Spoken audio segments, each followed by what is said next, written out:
So one thing that I think is super important about this topic of hypothyroidism that I don't feel like is thoroughly addressed in most traditional healthcare settings is that we've learned so much in recent decades, and those entities who are studying aging and chronic disease prevention, it keeps coming back that this hypothyroidism, addressing it, treating it aggressively is hugely important in preventing that decline that we've just come to accept as normal, that just painful, slow decline to the grave. And there's so much in that aging, that constellation of symptoms, the increase of chronic disease, heart disease, diabetes, Alzheimer's. So much is now, they're showing such a relationship between hypothyroidism and these things happening. And so I was diagnosed with hypothyroidism probably 10 or 12 years ago now. And you couldn't pry my thyroid hormone out of my cold dead hand. It's a huge part of my overall wellness regimen. And I view it as a preventative, as a tool in my toolkit to prevent my becoming a decrepit old lady. So if you don't listen to anything else that this video has to say about this important topic of hypothyroidism, please know that it is hugely important that you are adequately assessed using all the available correct tools, that you are correctly diagnosed and correctly treated. And it's not just so that you have good energy and can attain a healthy weight. It's literally to protect you from the ravages of aging. So just please know that as we delve into this really fun, difficult topic. So thanks, and I hope that you will stay and listen.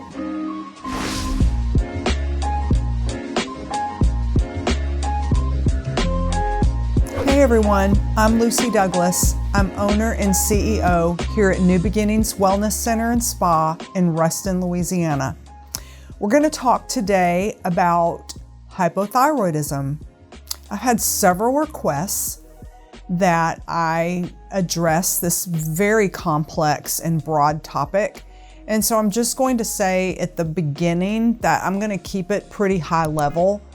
It's a lot to delve into, and trying to keep the video short enough so that people will watch it all the way through is a big challenge for me. As you might have noticed, I'm a talker and I'm a teacher and I like to teach. And so that can make my videos lengthy. And I know like the algorithm and all that stuff, and we monitor all the statistics. And so I have to try to get in a lot of meat in a short amount of time. And this being such a complicated topic, it's not really one that I can't give out medical advice in my video. I can't recommend treatment to anyone in this video. If any of what I'll say today like strikes a chord with you or makes you go, oh really, that's what that could be, then we need to get into relationship with each other. You need to become a patient. So we have an official relationship so then I can dig and gather data and look at you as an individual, because hypothyroidism, your little thyroid gland here does not just sit there in your little body in a vacuum all by itself. I mentioned in a previous video the beauty and complexity of your endocrine system when I was talking about your ovaries. And so this thyroid gland is part of your endocrine system.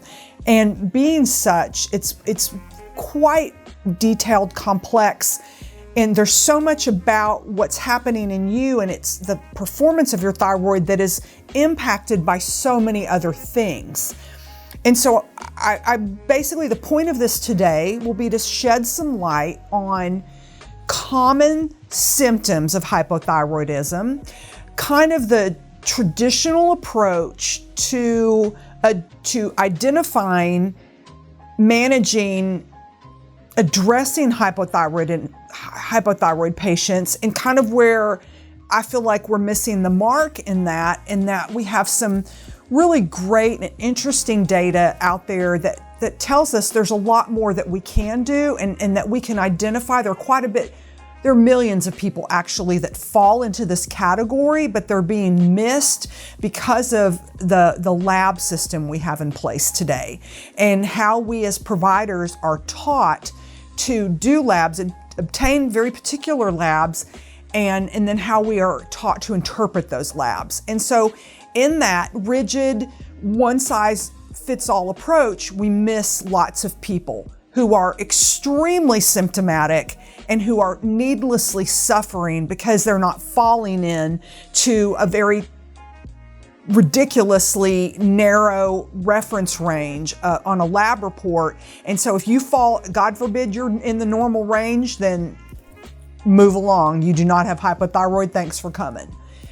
You know, one thing that I enjoy when I meet new patients and when I'm working with someone is I really appreciate patients who are very interested in what's happening with them, and they have taken time to study on their own, to learn as much as they can about their body and about what's going on with their body. But there's a balance in here.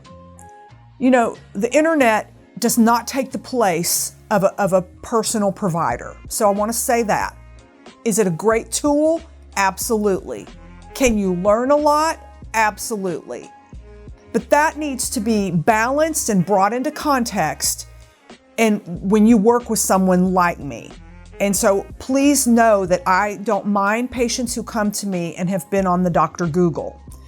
But not everything out there is worthy or valid, and it's hard for you as a layperson to know what's what, especially when you're desperately looking for answers and you've been told the F word by many providers that you are fine.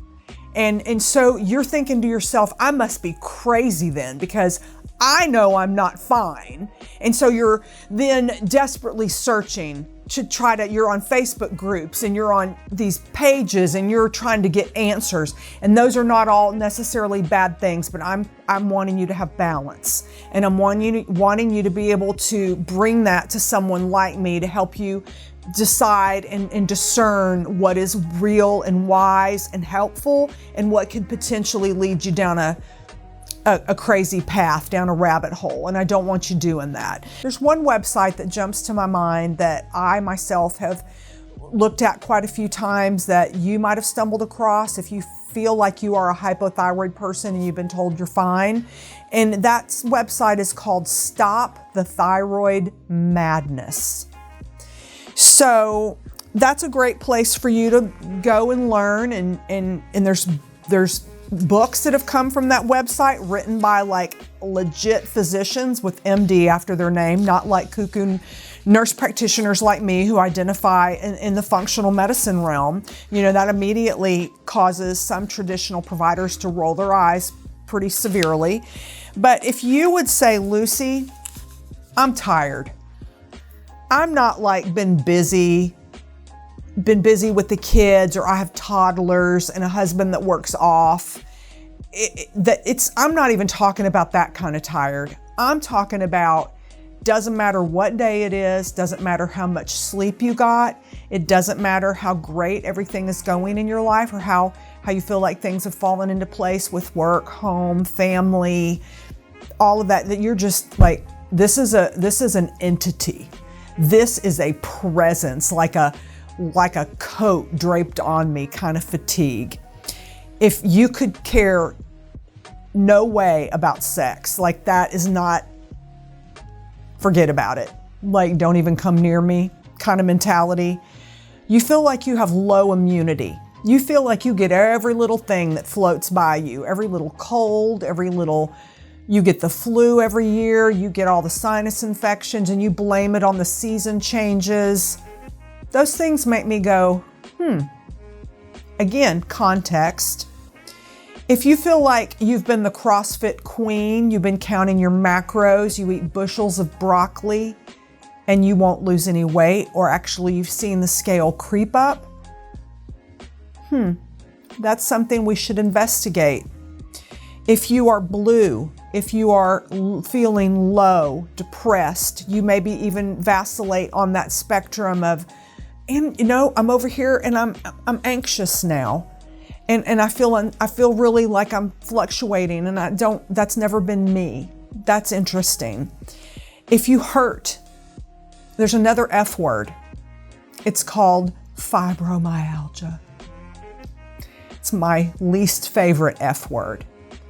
That means you have a constellation of symptoms, this odd pain and tenderness, fatigue, and no one can figure out where it's coming from. If you're like, oh wait, ding, ding, ding, that sounds like me, we need to talk, because that's a trash can diagnosis, by the way. It's a made up word because you were pouring into providers' offices in droves with all of this similar constellation of symptoms, and nobody, because your labs all come back F word, fine. So nobody could figure out what was wrong with you. You might fit into this group I'm talking about. If your blood pressure is too high or your blood pressure is too low, if you've struggled with infertility, if you're constipated, if you have dry reptile-like skin despite buckets of lotion, if you have nasty calluses on your heels, if your hair is thinning or falling out, or the outer third of your eyebrow is thinning, if you have muscle weakness, if you have decreased appetite, if you have menstrual irregularities, you don't have a period, it's funky, it's irregular, it comes every 30 days, it comes every 40 days, you skip, it comes every 52 days. If you feel dull in your thinking, if you feel like you're belly crawling through molasses to get your tasks done each day, and you're not like a NASA engineer, but you're just, you're an accountant, or you're a nurse, or you're a stay-at-home wife and mom managing a household and children, but yet you feel like that is just a Herculean effort to get through all of that. And that's a change for you, that's different. And I will insert about weight. If you started being overweight as a child and you've never been able to break free from that, I could go on and on. If you're freezing cold all the time, if you don't sweat, how interesting is that? Those things all, despite normal labs, you're not crazy. There's more that needs to be looked at. I do some very in-depth labs. Let's talk about labs for just a moment. Let's do a little lesson on a lab report. You've seen or probably held your own lab report at one time or the other, or seen it through your patient portal. And you see your results usually on the left side of the page, and then the reference range is on the far right side of the page. You know what I'm talking about? The reference range is individualized to each lab. And so say you got labs done one time through this provider at LabCorp, and then one time you had labs done through Quest at another provider. And if you happen to have those at home in a folder and you were to go pull them, you would notice the reference ranges are going to be slightly different from lab to lab, not dramatically so. Well, the reason for that is the reference range is coming from that lab's patients, their patient population, and their particular equipment they're using to run your blood. They put it in tubes, run it in machines, all of that, how their machines are calibrated. There's a little bit that goes into that. But let's talk about sample size. So anyone listening to this video that ever took a statistics class, this should make you go, what, sample size, huh? Why do I care about that? So validity of studies. When you're looking at a study, one thing that those of us who have advanced degrees know, one of the things that speaks to the validity of a study is the sample size, right? So I'm asking my doctoral students that are right here by me, and they're going like this. So in your reference range for your lab, they're coming up with what is considered normal, hold on to your hat, based on a sample size of about 1,000 people. Ponder that a moment. And who typically is getting blood drawn on any given day? Who's going to a provider's office and getting blood drawn? Sick people? Okay, so right away you should be like, but they keep telling me I'm fine based on the result of your lab tests, you falling into that reference range, which equals normal, so run along. We don't know what's wrong with you. There's nothing wrong with you. Here's your prescription for your antidepressant. I can't tell you how many people come in my office and share this experience that they've had over and over again. That's something you need to know. And if any of what I read to you regarding symptoms of hypothyroidism made you go, wait, what? Then I can't tell you what you might or might not have without having met you and worked you up. So I don't want you running to your local healthcare professional and saying, this redheaded woman on YouTube said I have hypothyroidism and your reference ranges are crap. So please don't do that. I want you to be informed, and I want you to be able to advocate for yourself. And I want you to understand how they're coming to those conclusions. Because as I've said a dozen times in various of these videos, you're the only you I'm ever going to take care of. You need to be an informed consumer. And if you don't feel like you're being heard and respected, and you know that what you're experiencing is not normal. I can't tell you how many husbands have come in here with their wives when they're coming for their first appointment with me. It happened not too long ago. And you know why they're doing that? They're coming to be their wife's protector and advocate, because their wives have been told 27 times, you're fine. And these men are like, she's not fine. Like, I've lived with her. This is not her. And once they I introduce myself, I give some information about my background and how I approach each new person, you can see the man calm down. You can see him like their armor comes off, and then we all three have a wonderful conversation. But their wives are beaten down, exhausted, usually sitting here crying.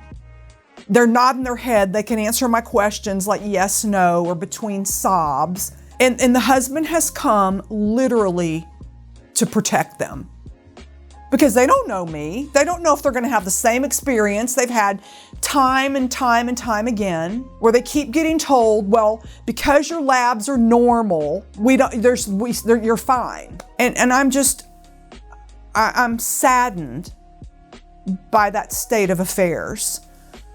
And I want you to know that hypothyroidism is much more common than we appreciate in the medical community. Another resource I want to share with you is this book. This is called Hypothyroidism Type 2 by Dr. Yes, you heard that right, Dr. Mark Starr with 2 R's. This is an awesome book. A patient actually brought me this book years ago. And it's kind of terrifying as a provider to read it. It's interesting, and it is written for professionals, but it can be easily understood by a lay person. There might be some boring history at the front, in the early part of the book that might be a little boring to wade through. But if you are thinking, I've been told I'm fine, but I have a lot of what you were just talking about going on with me, and Lucy, I feel like I've really worked on my nutrition. You know, I'm trying to exercise. I'm an overall really happy and positive person. Like, you feel like you've got a lot right, yet there's just something missing, and no one has been able to help you like put your finger on it. This might be another resource. And I have recommended this to several patients, and I don't really tell them a lot why. I'm like, I just need you to do this. And then when we get back together again in this many weeks, try to have it done by then, and you'll know then. By the time you get into it, you'll know why I'm asking you to read it. One of my favorite memories about having a young patient read this was actually a young woman in her early 20s. And her issues that she presented to me, and she'd been with other providers, seemed to be unrelated. They seemed to be separate things. But I felt very strongly that they weren't separate, really. They were all interrelated and fell under this umbrella. But I didn't want to give her too many preconceived notions. So we had a good relationship and she trusted me, and I was like, I just need you to read this. So when she comes back for a follow-up visit, she literally has a legal pad, and she had been copious notes like while reading the book, and she was just like, oh my gosh, Miss Lucy. And I was like, I know, I just knew it. So this resonated with her so strongly. And things began to fall into place for her, just like her experience since being a teenager and into her early 20s, and she was going to be moving, and I knew she was going to have to find a new provider, and I didn't want her to be bullied, and I wanted her to be able to advocate for herself, to be informed, to be able to have an equal conversation with any new healthcare professional that would step in and take over her care. And I've pretty much had that reaction from just about everybody I've asked to read this. So if you feel like you fall into the category of, I'm not sure, but something's being overlooked, this might be a great tool. And then we need to get together. And if you're in Timbuktu, we can work together remotely. You know, there's so many great avenues and tools out there that we've never had before in healthcare. There are actually ways for you guys as patients, as laypersons, to order your own lab tests. You don't even need me to do it. There are labs out there now where you can go and get the tests you want. You look on their website, you find out where their draw sites are in your city, and you just go and get your blood drawn. And then you get those results. And if you decide you want to work with me, you would forward me all that information, or we would have a conversation and I would tell you what I want ordered if you're in a state where I'm not licensed, because I'm licensed in Louisiana. So that is an option. It's an avenue for me to work with people that are not in my state, because obviously I can't order lab tests in another state. But you have all these things now available where you can do so much of that for yourself, and then you just need to work with someone on the interpretation of that and putting together an individualized plan for you. But I want to make sure before we end our talk today that you understand that if you know you have a diagnosis of hypothyroidism, yet you still feel like poop on a platter, that's a discussion that we need to have, because there's a couple of different reasons why that might be the case. It might have something to do with the treatment regimen. If you're on generic synthetic thyroid hormone called levothyroxine, which is a generic for Synthroid, that is a T4 only therapy, and that is not your chief thyroid hormone. That is the first hormone. T4 is abbreviated thyroxine, which is the hormone that's made in response to the brain stimulus. That is not the chief thyroid hormone. That is a precursor. That is something that then has to have several things happen to it chemically, and it then is turned into the active thyroid hormone, or what we abbreviate as T3. That is the chairman of the board. So if you are on a T4 only therapy and still horrifically symptomatic, despite normal labs, traditionally a T3 is not being measured in most healthcare settings. You have to go in, and if you're working with a healthcare professional, you have to ask for that. Some will do it just because the patient asks. Others will continue to not do that despite your pleas. So you need to know that. There's more that we need to know, to look at, to know how your body's doing on the therapy you've been prescribed. So there's that, what we call T4 only. If someone is coming to me and they're doing well on a T4 only therapy, the only change that I would make is I change them to brand drug. There are too many people that have too many weird issues with their labs and with their symptoms when they're on the synthetic generic. I don't find that to be the case as frequently when they're on brand drug. And then there is a T3 complement to that we can prescribe, called, its brand name is Cytomel. Its generic name is liothyronine, which is T3 only.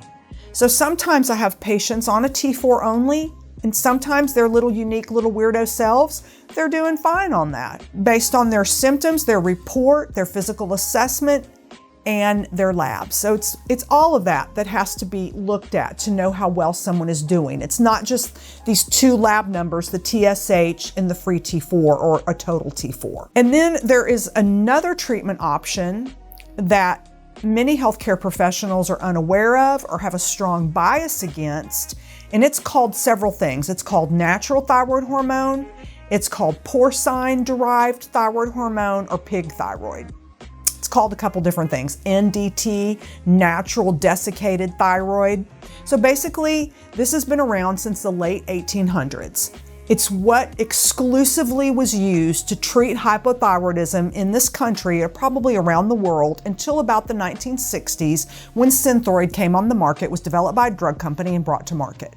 That is the T4 only. And remember what I said about T4. It is not your chief thyroid hormone. It is not the one that is biologically active at the cell to govern cellular metabolism. There are some patients, and studies have been done, that have looked at satisfaction amongst patients on T4 only or patients who are on porcine-derived thyroid hormone, and it seems that in the studies, the satisfaction scores are higher in patients who are on porcine-derived. And the reason I feel like that is because the pig thyroid is literally little pigs whose thyroid glands are harvested, and we've known for many decades now that we are chemically compatible with pigs. We used to make insulin from pigs. We no longer have to do that. It is made in a lab now. And there are some people that are gonna have a sensitivity to that, and if you walk in my office and say I'm sensitive to pork, then obviously you're not gonna be prescribed that. Just say that and get that out of the way. But the pig thyroid, because it's harvested in its entirety, it contains everything your gland contains.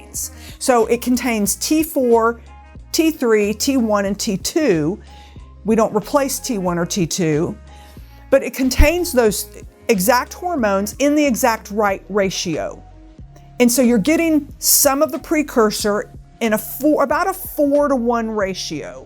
T4 to T3. And so you're getting that little bit of the active thyroid hormone, and I feel like that's why patient satisfaction is higher in patients on porcine-derived, because they are getting some T3. So there's so much more detail I could go into. I wanted you to have a little basic education about symptoms, labs, what we are currently testing, and what should be tested. The other thing that I always test: TSH, free T4, free T3. I check a reverse T3. Quickly, a reverse T3 is an inactive metabolite of your T4 metabolism. So you're swallowing a Synthroid-like product, and then your body's got to take it and convert it into the active thyroid hormone. And the assumption is your body's just doing that. Well, I will tell you, my observation is that in the large majority of patients, it's not happening, because I'm measuring their T3 levels and I'm seeing it below, many times below the reference range, not even in the reference range. So they're not converting any of it to the active, and they're still very symptomatic. The other thing, if I look at reverse T3 and it's above 10, I've seen it in the 20s. So what that means is you swallow the pill, and instead of the T4 going down the pathway to convert to T3, it goes down this other pathway and converts to reverse T3, which is inactive. And there's a couple of things that can drive that conversion, and we can work on repairing that. So I knew when I started this was going to be a little loosey-goosey and a little all over the place, but I hope the information, just kind of high level, skimming the surface, not diving deep and trying to get into individual scenarios, has given you something to chew on. But I really want to encourage you, if this is striking a chord and you think, I'm this person, Lucy, I'm lots of these symptoms, despite being told now for years I'm fine, and I don't feel that I am, despite being a really happy, overall great life person, and I need more help to help me unravel this, then I'm your person. I'm your girl. This is what I live, breathe, eat, sleep. It's what I put pants on for. So thank you I hope you followed this through. Thank you for your time. Share this, subscribe to my channel, leave me a comment, and I really hope that I would get to work with some of you and help you on your path to optimal, vital, beautiful longevity. Thank you, and I'll talk to you again soon.